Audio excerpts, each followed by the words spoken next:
அனைவருக்கும் அன்பு மிகுந்த வணக்கம். செல்வராமாயணம் என்னும் இலக்கண பாடல்களும் இலக்கிய சுவையும் கொண்ட புதிய ராமாயண காவியத்தை புனைய வைத்த என் இறைவன் ராமனை நன்றியுடன் வணங்கி மகிழ்கிறேன். செல்வராமாயணம் பருவம் 3 அயோத்தி பருவம், காலம் 8 பரதன் காலம். துயருக்கு காரணமான தீய ஆசை இன்னும் உனக்கு எதற்கு என்று பரதன் பேசுதல். பாடல் எண் 861.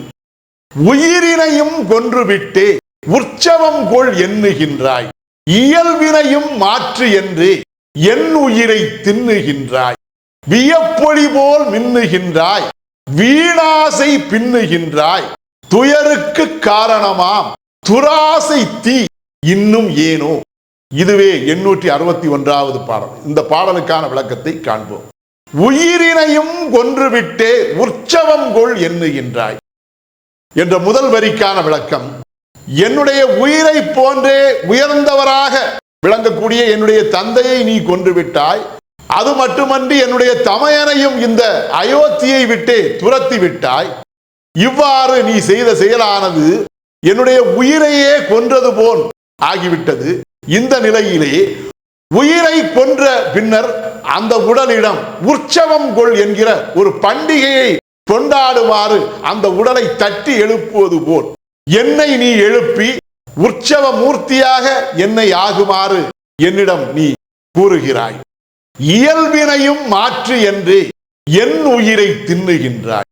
ஆனால் தமையன் ஆள வேண்டிய, தமையனுக்கு உரிமை உள்ள அந்த நாட்டை நான் ஆள மாட்டேன் என்று நான் கூறுகிற நேரத்திலே என்னுடைய இயல்பை மாற்றுமாறு நீ என்னிடம் சொல்லுவதன் மூலம் என்னுடைய உயிரையே நீ தின்னுகின்றாய், வியப்பொழி போல் மின்னுகின்றாய், வீணாசை பின்னுகின்றாய். அவ்வாறு என்னை நீ வற்புறுத்துவதன் மூலமாக வியப்பு மிக்க, விந்தை மிக்க ஒரு ஒளியை வீசக்கூடிய ஒரு கோள் போலவே நீயும் ஒளி வீசி மகிழ்ச்சியுடன் காணப்படுகின்றாய்.